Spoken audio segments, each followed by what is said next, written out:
días chicos, bienvenidos a clase. En este vídeo os voy a hablar de algo de lo que normalmente no se habla en clase, que es la moda femenina en la corte del siglo XVII, en España.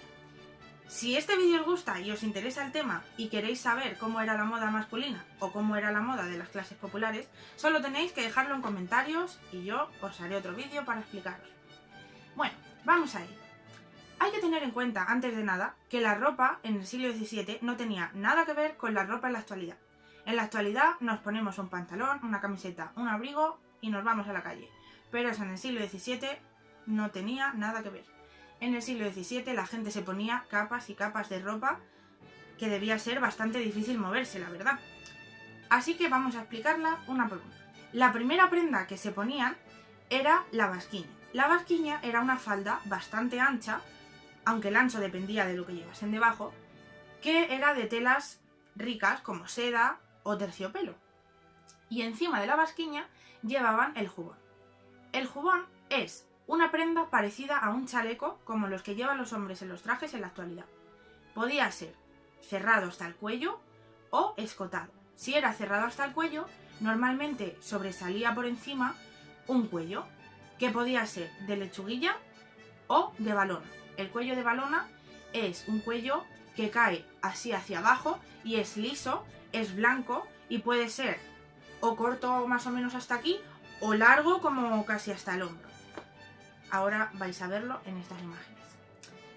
Después llevaban también las mangas. Las mangas normalmente no iban cosidas al jubón, aunque podían ir, pero normalmente iban separadas. Y esto es porque así podían ponerse diferentes mangas en diferentes jubones y así daba la sensación como de ser vestidos diferentes. Las mangas podían ser de bastantes tipos, pero los más importantes en el siglo XVII eran las mangas acuchilladas, que llevaban como unos rotos y por esos rotos se veía la camisa que llevaban debajo. También podían ser abullonadas, que son las más típicas porque son las que vemos en casi todos los retratos de mujeres de Velázquez. También podían ser ajustadas, que iban pegadas al brazo y normalmente iban fruncidas. O también podían ser largas. Las mangas largas acababan en pico, caían sobre la falda y llevaban una abertura y por dentro de esa abertura se veía una manga interior. O también podían ser en forma de globo, que estas también iban abiertas y se veía una manga interior, pero en vez de acabar en pico y llegar hasta el final de la falda, acababan en el puño con forma de globo. Debajo de estas prendas interiores llevaban muchas prendas más. Debajo de la basquiña, que ya hemos dicho que era la falda, se ponía el verdugado o el guardainfante. Estas eran estructuras para dar forma a la falda y hacer que fuese todavía más amplia. El verdugado era una falda de una tela bastante dura a la que iban cosidos unos aros de metal o de mimbre que después iban forrados de una tela distinta, como por ejemplo terciopelo o también seda, de un color diferente para que contrastase. Al principio, cuando se inventó esta estructura, era estrecha, cónica y estrecha, pero a lo largo del tiempo se fue ensanchando hasta hacer círculos bastante amplios. Después fue sustituida por el guardainfante. Esta es una estructura de origen francés que también consta de aros, pero no tiene tela como el verdugado. Son simplemente aros metálicos o de mimbre que van enganchados con cuerdas y atados después a la cintura. Primero era también redondo y después se fue haciendo ovalado, hasta ser súper ancha. Se decía que las mujeres ni siquiera cabían por las puertas y además debía ser bastante incómodo sentarse con estas estructuras. Pero por si fuera poco, llevaban encima de ellas más prendas. La primera era el manteo o la pollera. ¿Por qué se llamaba pollera?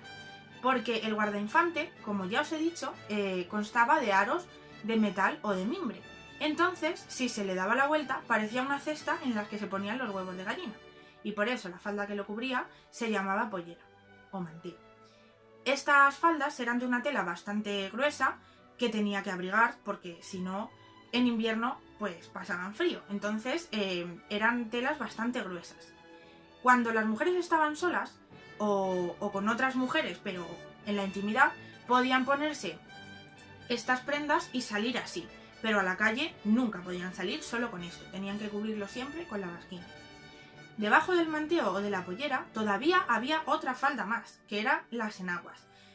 En realidad podía ser una o varias enaguas. Estas eran unas faldas de tela fina, blanca o de color, que podía ser algodón, seda, esto daba más igual, pero siempre tenían que estar. Debajo del guardainfante, pegado a la piel, había otra falda más, o una camisa larga hasta los pies. Y debajo, recubriendo las piernas, estaban las calzas. La camisa era larga hasta los pies y también recubría el torso. Los bordes del escote y de las mangas solían decorarse con seda o con hilo de oro para que se viese por fuera. Encima de la camisa, en la parte de arriba, llevaban un corsé. El corsé era de un material muy duro y con ballenas de metal o de mimbre para borrar la forma del pecho de las mujeres, porque en esta época se llevaba que una fuese plana, básicamente. Entonces se ponían estas estructuras que apretaban muchísimo y casi no dejaban respirar. Y encima se ponía el justillo, que era un chaleco más o menos como el jubón, pero más pequeño y más apretado, y de una tela que no tenía por qué ser tan rica porque no se iba a ver. Y finalmente, para taparse todo el conjunto, a modo de abrigo, se ponían un manto, que era de una tela bastante pesada, decorado, con volantes, bordados, con hilo de oro incluso. Esto tenía que ser bastante bonito porque era lo que se iba a ver. Y con este manto se cubrían no solo la ropa, sino también la cabeza. Y encima de la cabeza se ponían a veces un sombrero. Pero esto en la corte normalmente no se llevaba. Así que nada, chicos, estas eran las prendas principales que se llevaban en el siglo XVII en la corte española.